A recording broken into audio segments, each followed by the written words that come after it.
Nós continuamos hoje aí a nossa série de mensagens com o tema Voltando ao Evangelho, Descomplicando a Fé, e nós estamos nessa jornada pela carta de Paulo aos Gálatas, chegando próximo ao final. Por isso eu convido você a abrir a sua Bíblia comigo na carta de Paulo, apóstolo, aos Gálatas, no capítulo 6. Capítulo 6. Eu vou ler do versículo 1 ao 10. Gálatas 6, 1 ao 10. Irmãos, se alguém for surpreendido em algum pecado, vocês que são espirituais deverão restaurá-lo com mansidão. Cuide-se, porém, cada um para que também não seja tentado. Levem os fardos pesados uns dos outros e assim cumpram a lei de Cristo. Se alguém se considera alguma coisa não sendo nada, engana-se a si mesmo. Cada um examine os próprios atos e então poderá orgulhar-se de si mesmo sem se comparar com ninguém, pois cada um deverá levar a própria carga. O que está sendo instruído na palavra, partilhe todas as coisas boas com aquele que o instrui. Não se deixe enganar, de Deus não se zomba, pois o que o homem semear, isso também colherá. Quem semeia para a sua própria carne, colherá destruição. Quem semeia para o Espírito, do Espírito colherá a vida eterna. E não nos cansemos de fazer o bem, pois no próprio tempo colheremos e não, se não desanimarmos. Portanto, enquanto temos oportunidade, façamos o bem a todos, especialmente aos da família da fé. Até aí. Conta-se uma história de uma família que estava passando por extrema necessidade. Eles estavam com dificuldades financeiras terríveis.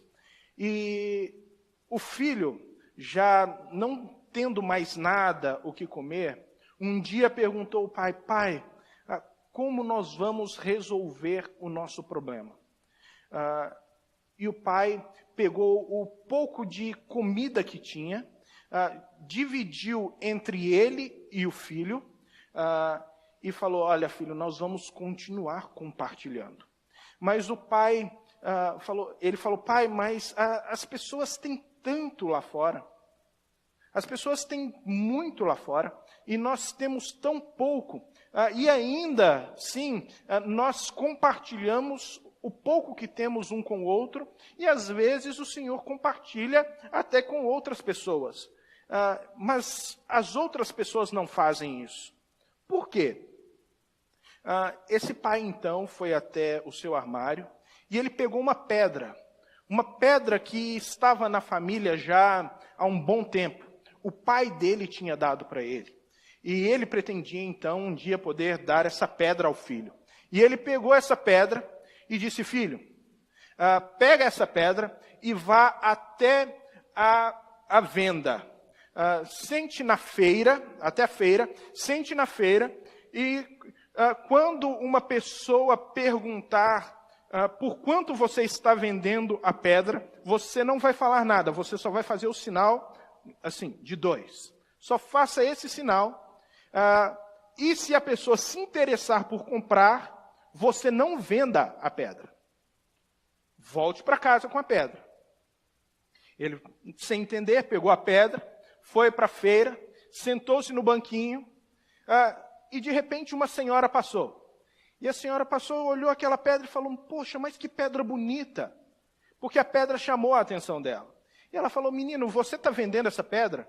Essa pedra ficaria muito bonita na minha cristaleira. O menino balançou a cabeça. E a mulher falou: por quanto você está vendendo essa pedra? Ele fez assim. Aí ela: R$2? Mas eu quero comprar essa pedra. Eu vou levar essa pedra agora. Tirou os R$2, Aí o menino balançou a cabeça que não ia vender, pegou a pedra e voltou para casa. E ele voltou todo feliz e ele falou, pai, eu consegui vender a pedra. Tinha uma pessoa interessada em comprar a pedra, eu nem precisei falar nada. Ela simplesmente olhou para a pedra e quis comprar. O pai falou assim, legal, filho, agora pega a pedra e vai para a porta do museu. Fica lá na porta do museu. E se alguém te perguntar se você está vendendo a pedra, você vai fazer a mesma coisa. Mostra os dois, e aí mas você não vende a pedra. Ok, pai. E ele foi para a porta do museu. Passou o dia na porta do museu e de repente um homem estava passando por ali, chegou, olhou para a pedra e falou, nossa, mas essa pedra é muito bonita. Essa pedra, podendo ser lapidada, ela poderia participar da nossa exposição e ser uma das pedras da nossa exposição. E ele falou, você está vendendo essa pedra, menino? E ele falou assim, por quanto? Aí ele, 2.000? Mas está muito barato. Eu quero essa pedra. Eu vou comprar agora essa pedra. Por 2.000 eu levo essa pedra agora. E aí ele pegou a pedra e voltou para casa e falou, pai, olha, agora eu consegui 2.000 reais, pai. 2.000 reais pela pedra. Mas o senhor falou para eu não vender, eu não vendi. O pai falou assim, ok, meu filho, muito bem. Sabe o que você vai fazer agora? Você vai até a joalheria do centro.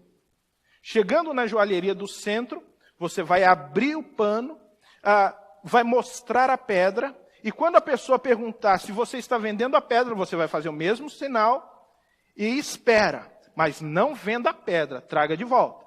Ok. Chegando na joalheria, ele abriu o paninho, mostrou a pedra, a pessoa veio, olhou a pedra e falou assim, espera um pouco. E aí ela olhou melhor aquela pedra, olhou bem e examinou, e ela disse, não é possível. E olhou de novo, ela falou, rapaz, você está vendendo essa pedra? Aí ele falou assim, sim. Por quanto você está vendendo essa pedra? Aí ele fez assim, 200.000? Por 200.000 eu fico com ela. Eu fico com ela agora, porque essa pedra, bem lapidada, essa pedra bem trabalhada, vai ser a pedra mais fantástica com a qual eu já trabalhei. Por 200.000 eu fico com ela agora. Ele voltou para casa, pegou a pedra, voltou para casa. Pai, agora o homem da joalheria quer me dar 200.000 pela pedra. Aí o pai pegou a pedra, guardou e falou, filho, essa pedra é sua. Mas eu quero ensiná-lo uma coisa.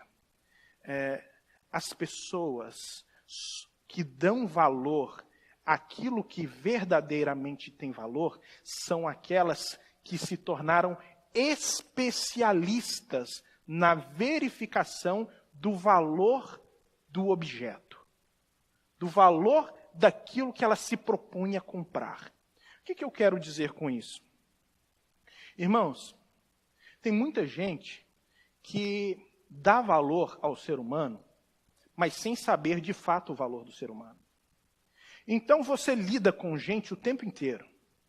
Você convive com pessoas o tempo inteiro. E você se pergunta às vezes se você não tem valor para as pessoas.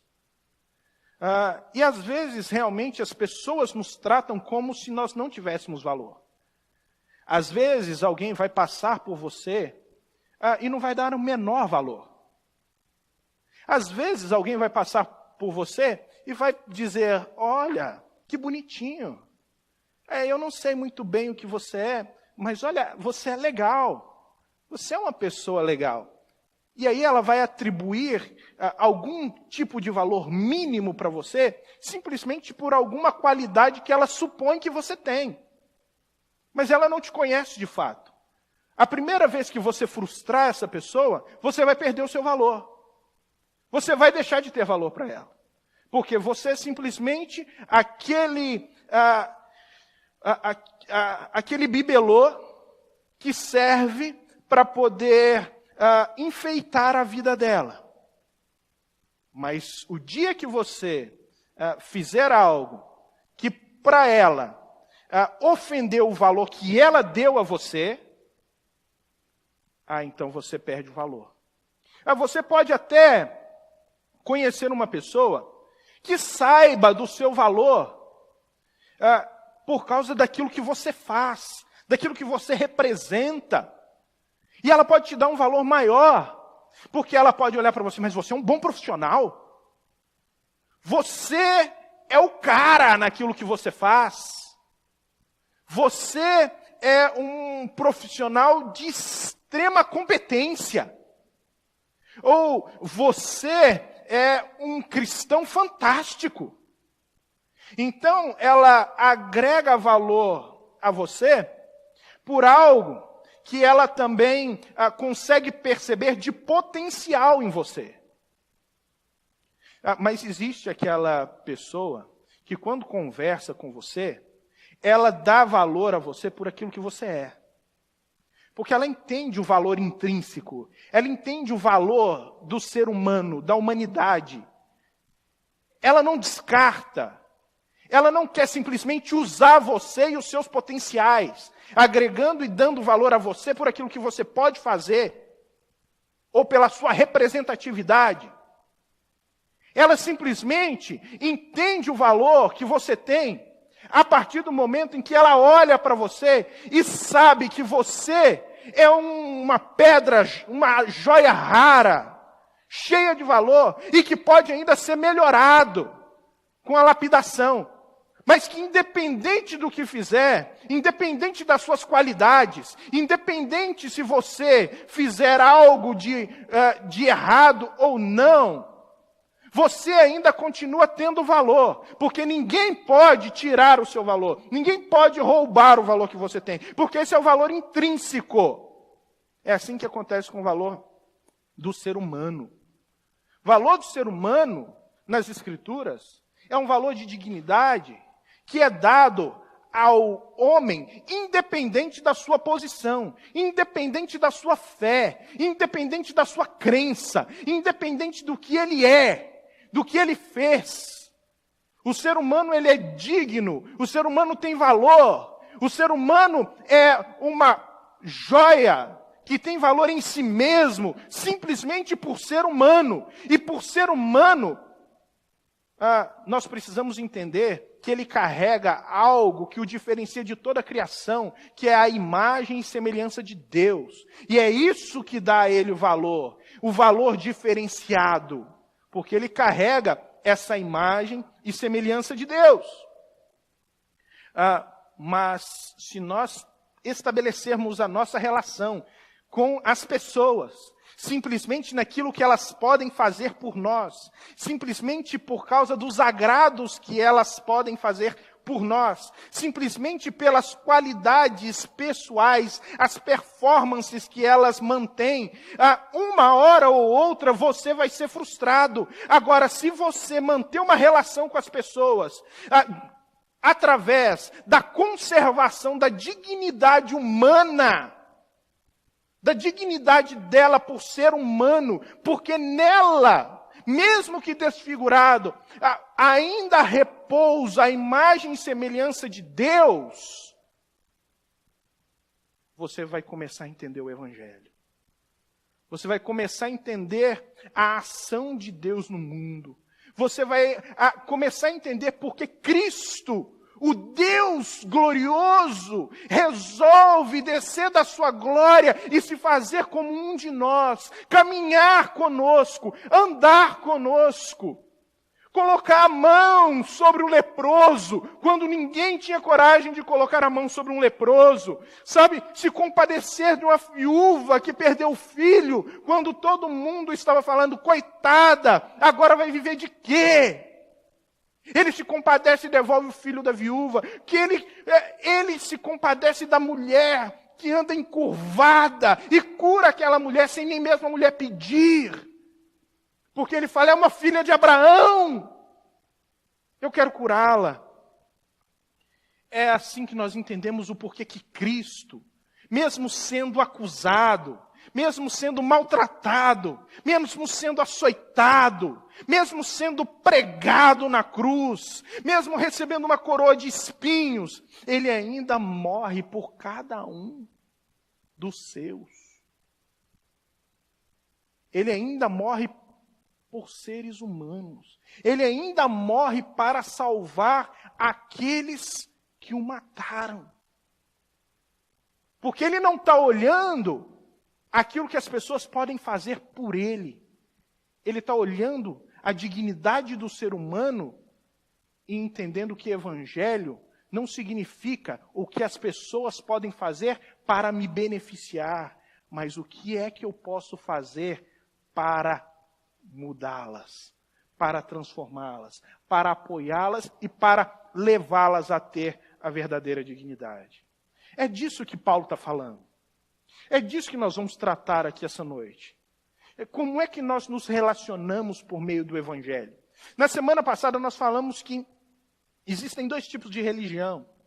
A religião do eu, aquela que as pessoas estão preocupadas somente com elas, aquelas que as pessoas estão preocupadas somente com a sua satisfação, elas participam de um tipo de religiosidade onde elas precisam ser satisfeitas, onde as suas vontades precisam ser supridas, aonde os seus gostos precisam ser satisfeitos, mas existe uma outra religião, aquela que é a religião do Espírito, aquela que é a religião de Jesus, que é a religião não do eu, mas é a religião do nós.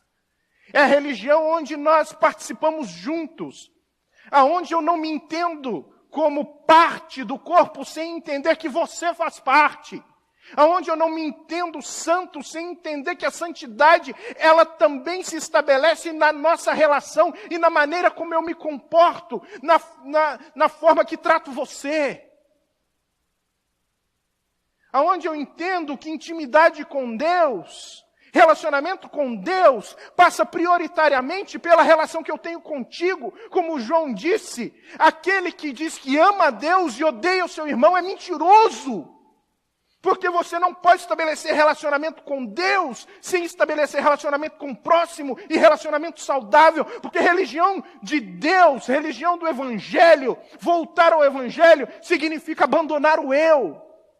Significa tomar cada um a sua cruz, abandonar a sua vontade e se dedicar à vontade de Deus. E todas as vezes que nós vemos a vontade de Deus passa prioritariamente por aquilo que eu posso fazer para ajudar, para apoiar, para suprir, para cuidar do próximo, para aquele que está ao meu lado, para caminhar junto, para dar o braço, para cumprirmos e trilharmos a jornada a dois. Porque, como diz as Escrituras, quando um cair, o outro levanta.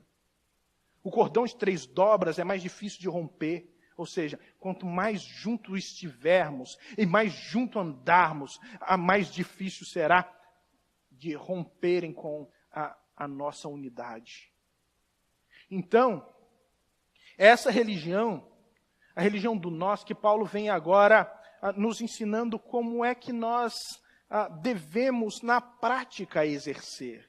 Como é que nós vivemos na prática essa religião do Espírito, esse Evangelho do Espírito.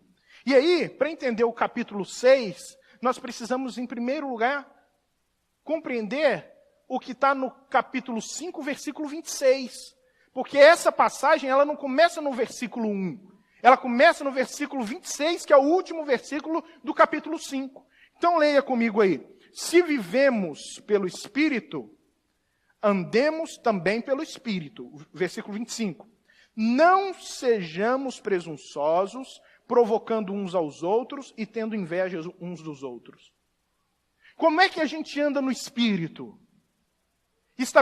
Estabelecendo uma relação apropriada. Estabelecendo uma relação com o próximo que seja coerente. Que vá de encontro àquilo que antigamente nós vivíamos, porque nós vivíamos para o eu, e quando vem de encontro, o Espírito vem de encontro a essa nova religião, ele vem desconfigurando essa intenção de suprir a nós mesmos e configurando uma nova religião nas nossas vidas que tem a ver com o suprimento do próximo, com o cuidado do próximo, com a avaliação do mundo para poder melhorar a realidade, não apenas a minha, mas a do próximo. Por isso nós precisamos abandonar essa posição presunçosa que nós temos.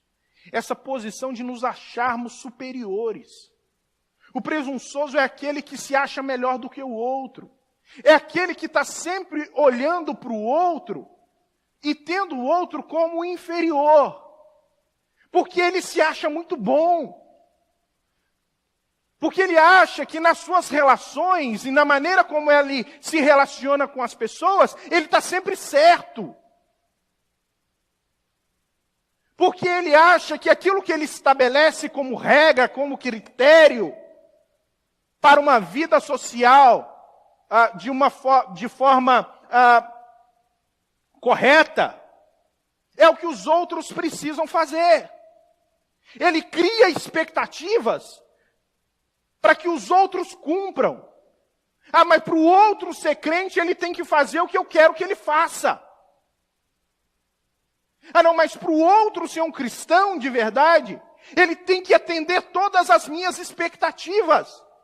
E é essa religião, e contra essa religião, que Paulo está pregando desde o do capítulo 1, versículo 1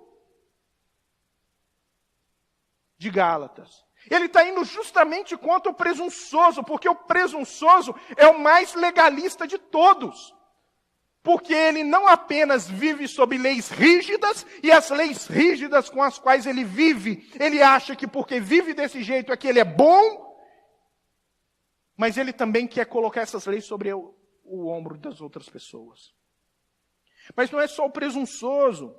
Nessa régua que se estabelece, na religião do eu, existe também aquele que provoca uns aos outros. Aqui, a palavra no original tem a ver com chamar para fora. Ou seja, chamar para fora para se pôr em combate, em briga. Sabe, eu lembrei daquelas brigas antigamente, à medida que eu lia, eu lembrei daquelas brigas antigamente do faroeste, né? Onde um chegava ali, entrava no bar, aí tinha mais um que estava bebendo, dali a pouco eles já tinham uma discórdia, aí um olhava para o outro, batia o copo e falava, vamos lá para fora. Né? Vamos lá para fora. Aí, logo os dois estavam lá fora, e você tinha a musiquinha que não falhava, né? Aquela. Não vou aguentar fazer, não. É mais ou menos isso. Né? Aí todo mundo já... agora, a hora do duelo. E tem gente que vive dessa maneira, de duelo em duelo. Querendo provar e se provar melhor do que os outros. Não consegue estabelecer uma relação que no fim não acabe num duelo, numa briga, numa discórdia. Ela acaba sempre sozinha, ela está sempre sozinha. Por isso a religião dela é sempre a religião do eu, daquilo que tem a ver com ela, porque ela nunca consegue compartilhar, ela nunca consegue se voltar para o próximo, porque todas as suas relações acabam em duelo, em provocação. Isso não é a realidade da igreja. Não é a realidade da comunhão. Não é acusando uns aos outros. Não é apontando o dedo uns para os outros. Que nós vamos estabelecer a nossa comunidade cristã.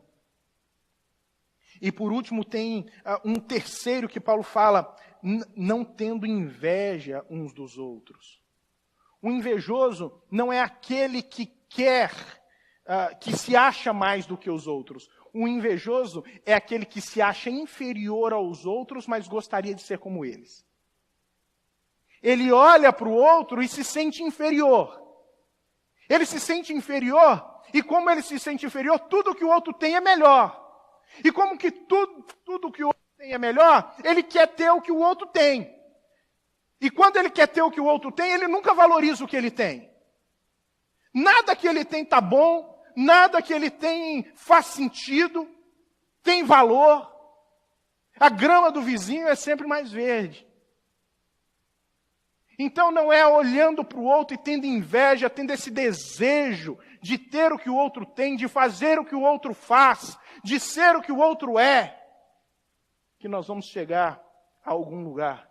E deixa eu falar para vocês, esses 3 perfis, eles estão constantemente sendo experimentados na nossa vida diária, nos nossos relacionamentos. Às vezes, nós nos sentimos melhores do que outras pessoas. Eu já passei por isso. Quando eu estive em Angola, chegou um momento em que eu estava lá que eu comecei a me achar melhor do que as outras pessoas que estavam lá. Porque eu comecei a achar que a minha cultura era melhor. Por causa da pobreza que lá havia, você começa a achar que você é superior àquelas pessoas. Às vezes, nós entramos em contendas pelas questões mais bobas, sem o menor desejo de resolver as nossas pendengas. Isso já aconteceu comigo. E eu vivo essa realidade, porque o meu coração, ele não quer voltar atrás e dar o braço a torcer de que eu preciso ser o responsável por manter as minhas relações. E às vezes eu não quero dar o braço a torcer de que eu preciso procurar o outro para manter as minhas relações, mesmo que o outro esteja errado. E procurar o outro e dizer, olha, está tudo bem entre nós. Nós não vamos mais viver provocando, brigando, um de um lado, outro do outro, armado, simplesmente esperando quem vai sacar a arma mais rápido. Não. E também já vivi a relação de olhar para outras pessoas e achá-las superior. Achá-las melhor. Achá-las, poxa, eu nunca vou ser como aquele pastor. Eu nunca vou falar tão bem. Talvez nunca vou ser usado por Deus dessa forma. Porque a nossa religião tem muito a ver conosco mesmos, com os nossos sentimentos, com aquilo que nós desejamos e que nós queremos experimentar, sentir. E Paulo está falando, olha, não é por aí. Não é por aí. A religião do Espírito não anda por aí. A religião do Espírito anda por outro caminho. A religião do Espírito anda por esse caminho aqui. Irmãos, se alguém for surpreendido em algum pecado, vocês que são espirituais deverão restaurá-lo com mansidão. Sabe? Para de pensar em si mesmo, para de invejar, para de briga, para de contenda, para de se achar melhor do que os outros. E começa a ver o seu irmão, a olhar o estado dele e se preocupar de fato com ele. E quando ele for surpreendido aqui em algum pecado, e surpreendido em algum pecado, não necessariamente é você olhar para ele e falar assim, você está em pecado, né? Peguei você no pulo, como muita gente faz. E aí, quando faz isso, olha, vi fulano em pecado, fazendo tal coisa, pastor, você resolve? Não é? Não. Aqui, quando ele diz, vocês que são espirituais, ele não está falando de uma classe que é mais espiritual que a outra dentro da igreja. Ele está falando daqueles que fazem parte da igreja. Todos nós temos a responsabilidade. E aqui, surpreendido por um pecado, é aquele irmão que vive na fé, mas de repente, por algum evento, por algum motivo, ele começa a ter atitudes, ele começa a transparecer algumas práticas na vida dele que estão em desacordo com a palavra. E você está vendo aquilo, e ao invés de você se achar melhor e simplesmente julgar ele, ou se achar inferior e falar assim, não posso nem mesmo julgá-lo, nem mesmo confrontá-lo sobre o pecado, porque ele tem uma vida melhor que a minha, e não é você brigar com ele, por causa da situação em que ele está, mas você se colocar ao lado dele com mansidão, aí algumas traduções vão dizer brandura. A melhor tradução seria com doçura. Coloque-se com doçura ao lado dele. A sua intenção não é resolver a dificuldade ali. A sua intenção é restaurar o irmão. Mas nós não desenvolvemos relacionamento a fim de restaurar o irmão.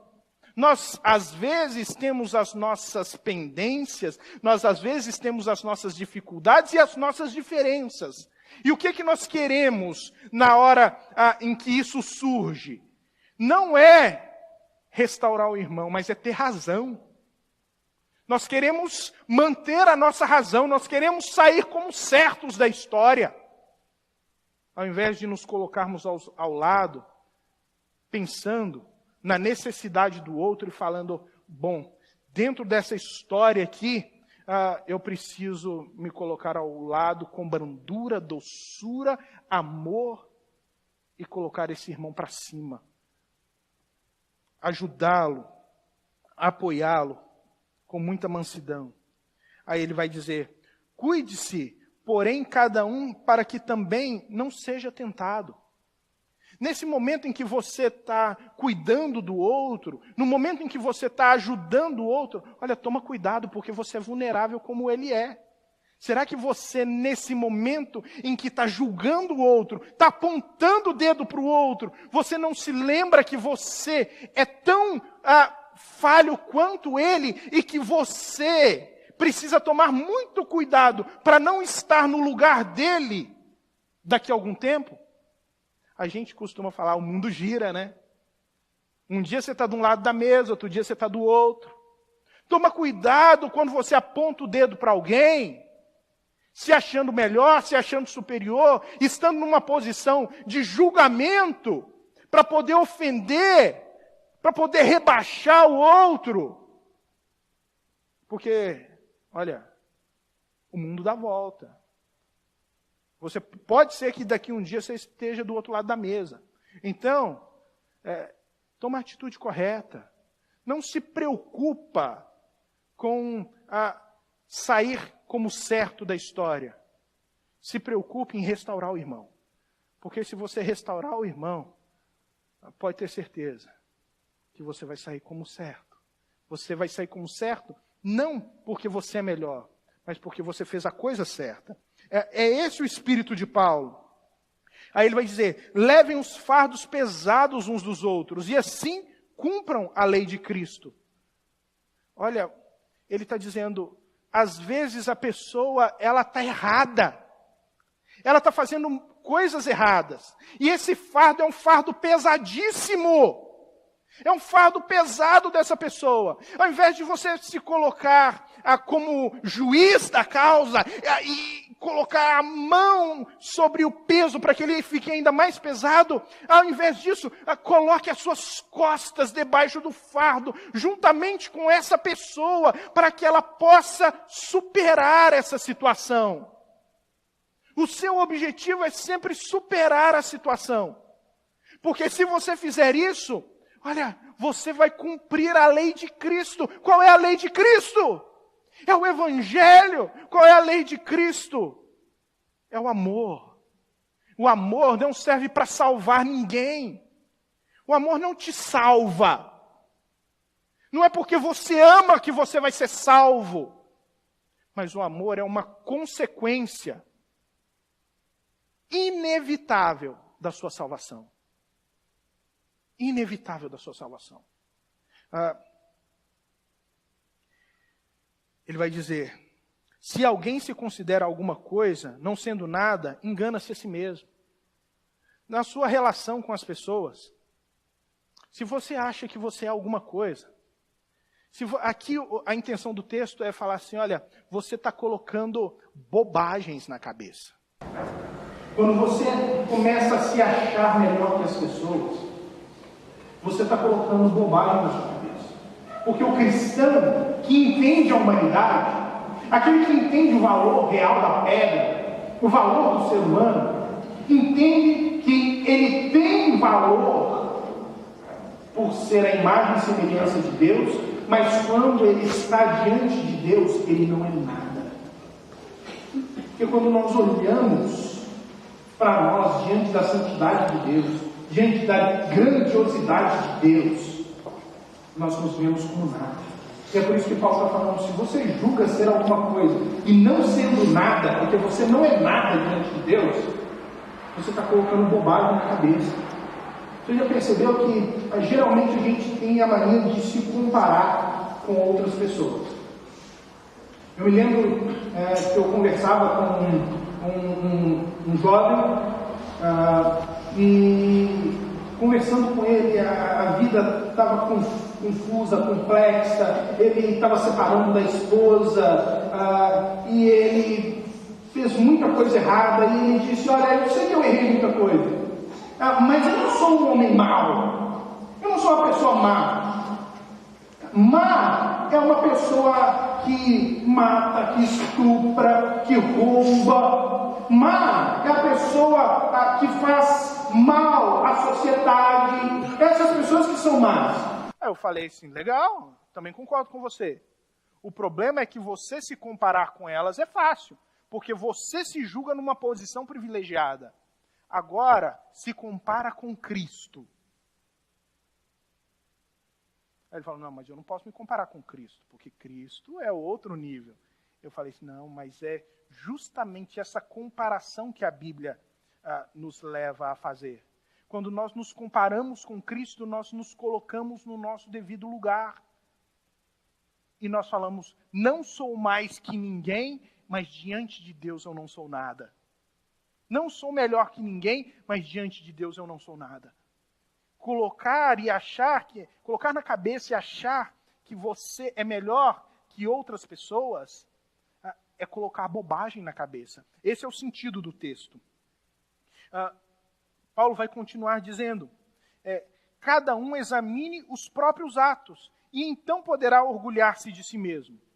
Você quer ter orgulho? Para de olhar para o outro.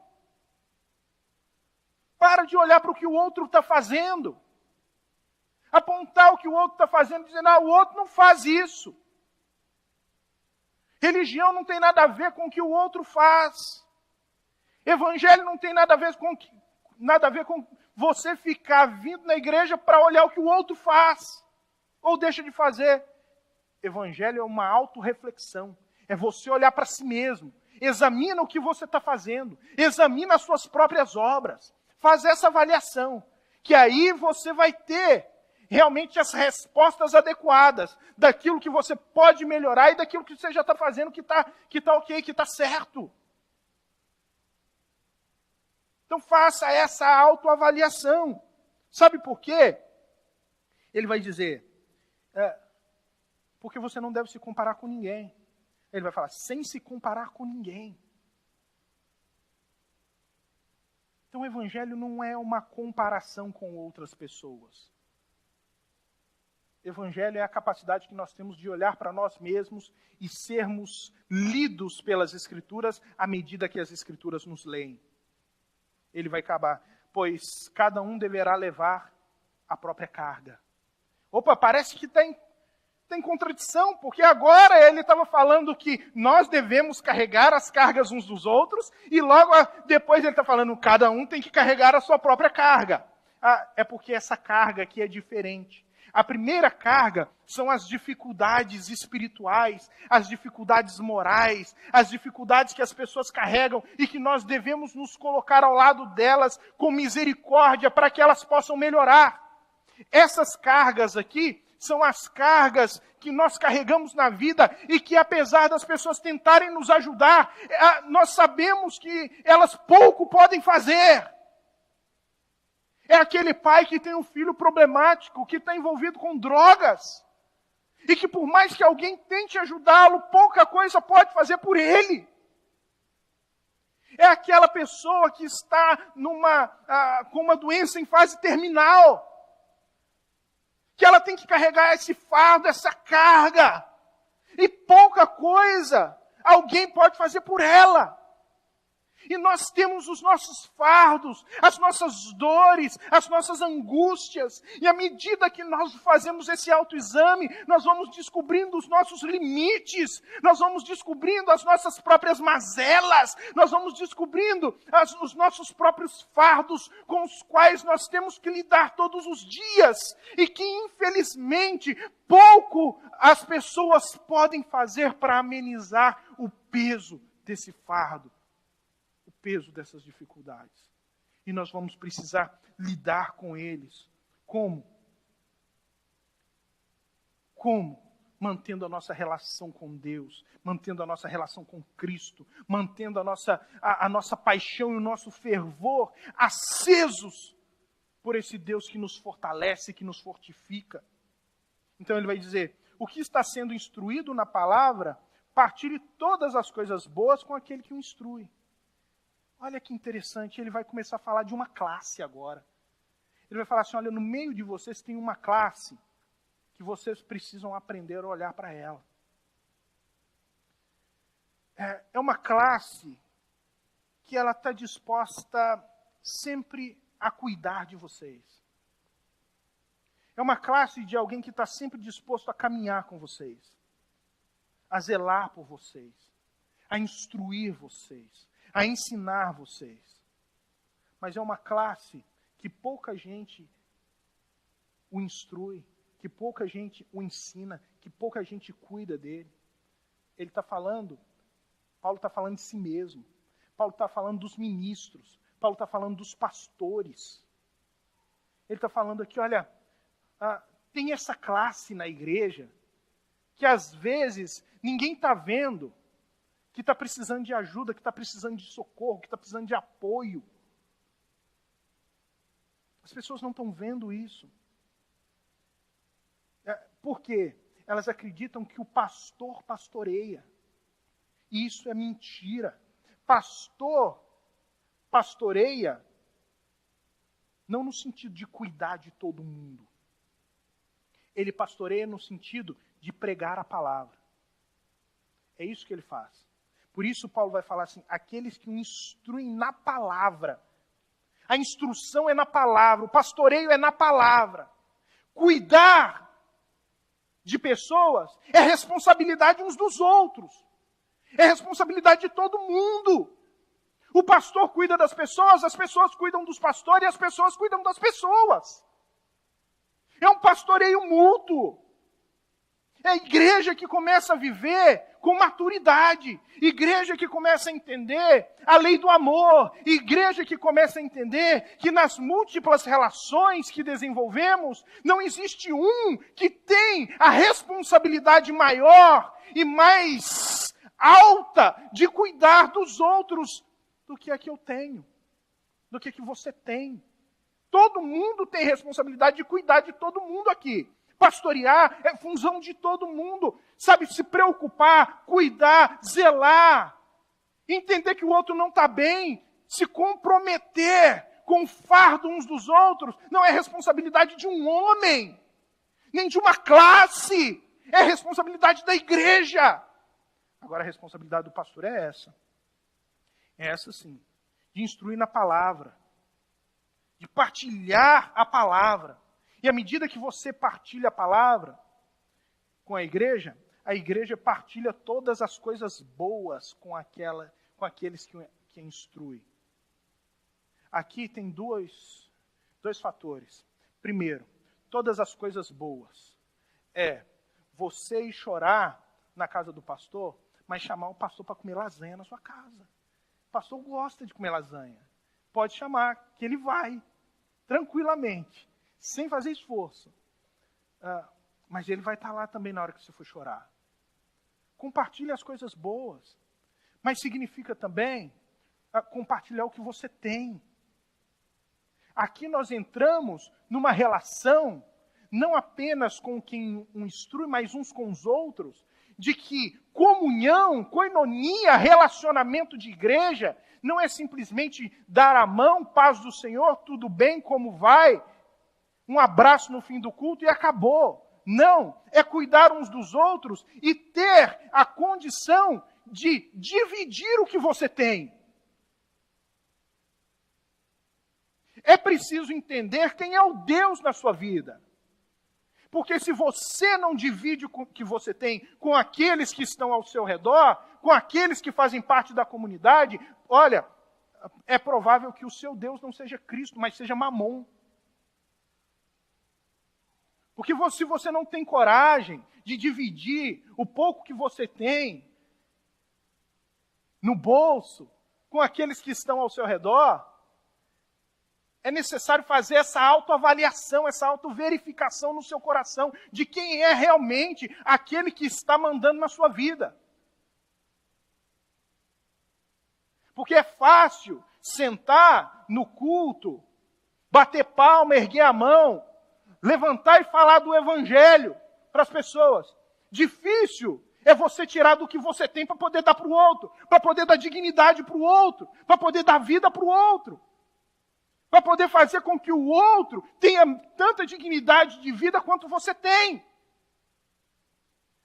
Mas você só vai fazer isso quando você entender o valor do outro. Enquanto você não entender o valor do ser humano, o seu dinheiro vai mandar na sua vida, porque o seu dinheiro vai ser mais importante do que gente.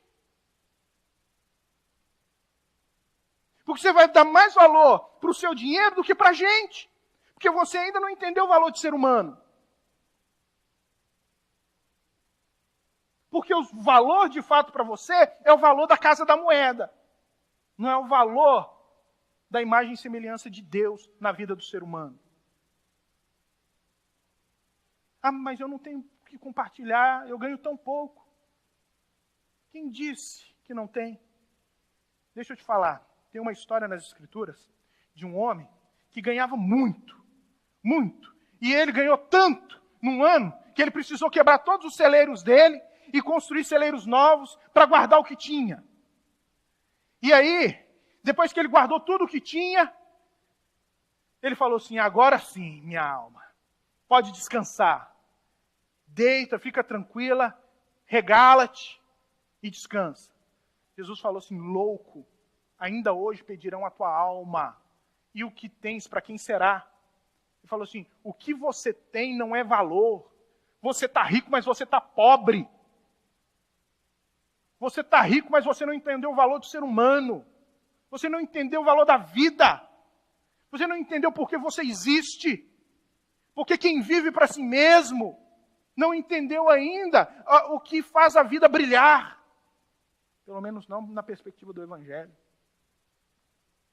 Mas tem outra, que é, Jesus conta a história de que ele estava no templo, e ali estava perto das coletas, vinha um monte de gente, colocava, sabe, no gasofilácio, aqueles sacos de dinheiro. Sacos de dinheiro. E Jesus está olhando para aquilo. De repente vem uma senhora, muito simples, e ela tinha 2 moedinhas. E ela pega aquelas 2 moedinhas e coloca. E Jesus olha e fala assim, aquela deu mais do que todo mundo. Porque ela deu tudo que tinha. E aqui o fato não é dar tudo o que tem. O fato é você compartilhar o que tem. Não é o que te sobra.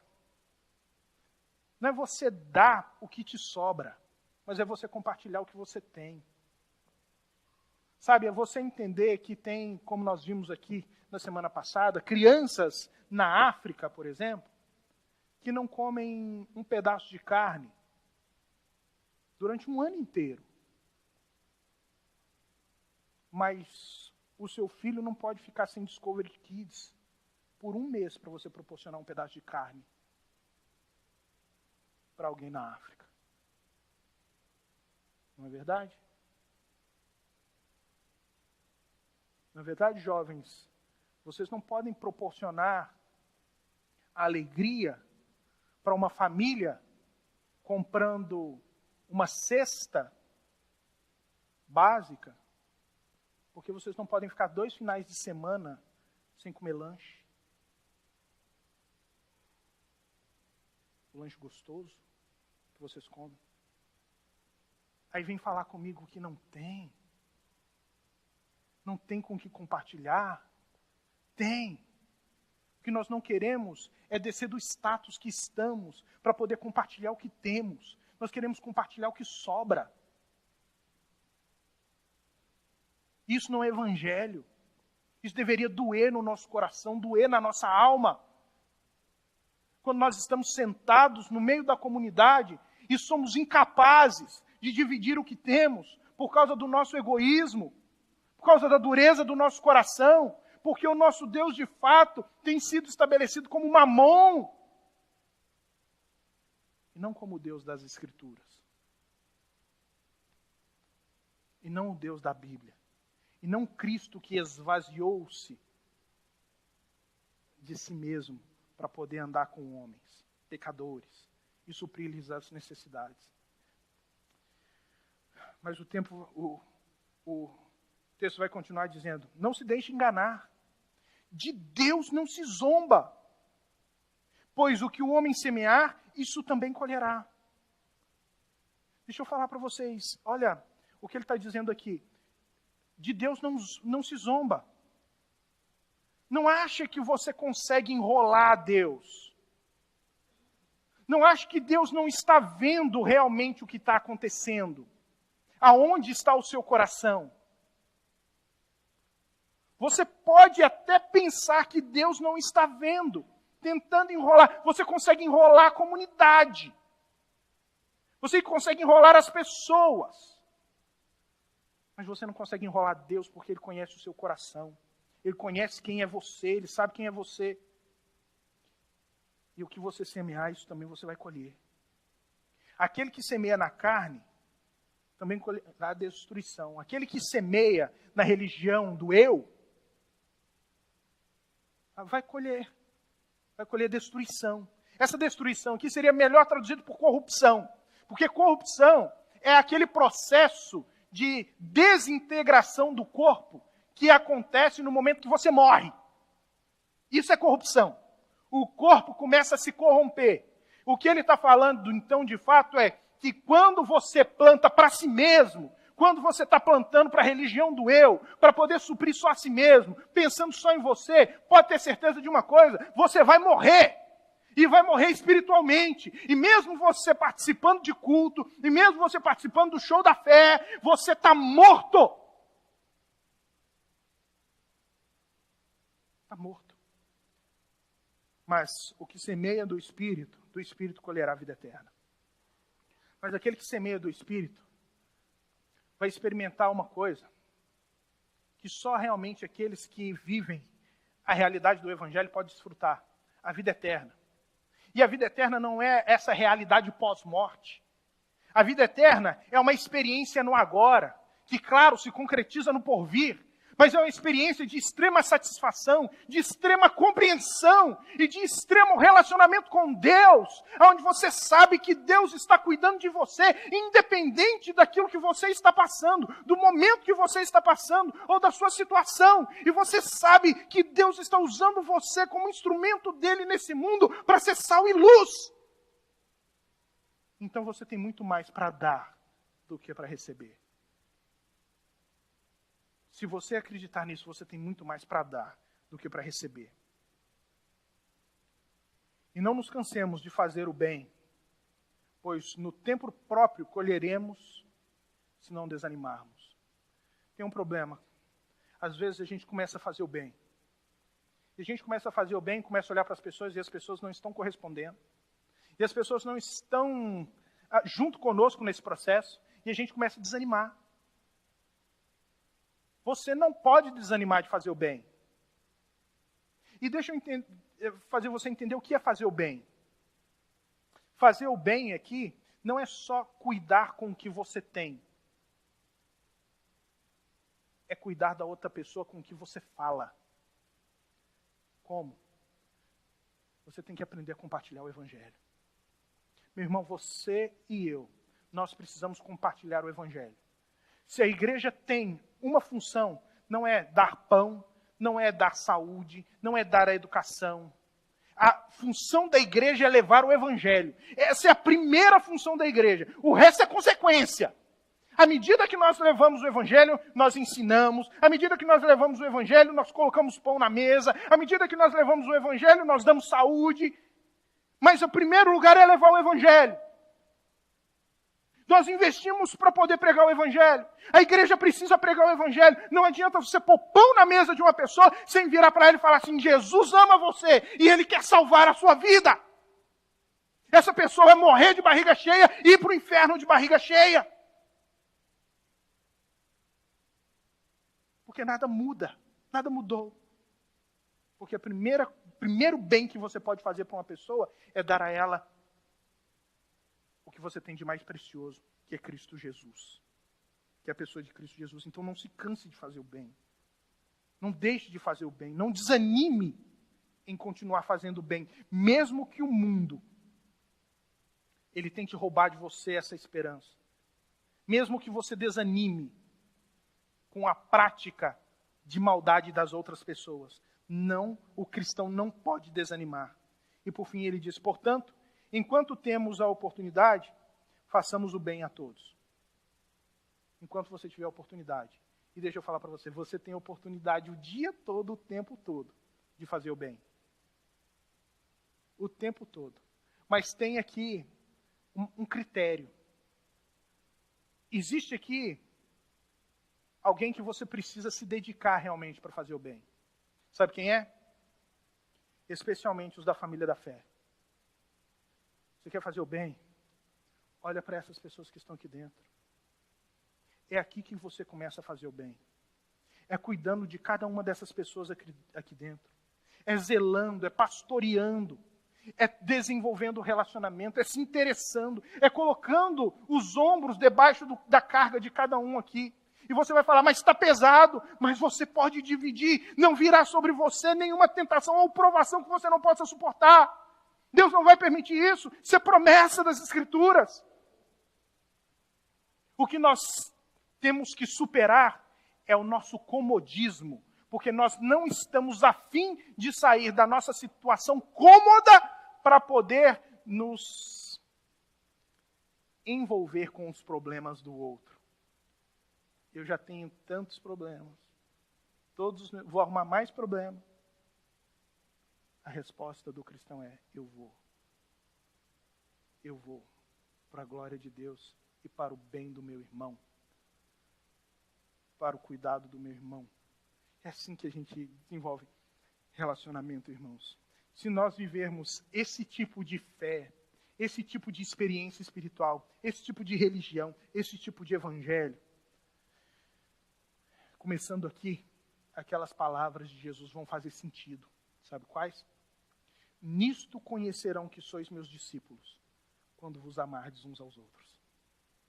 As pessoas vão começar a entender que nós somos cristãos de verdade.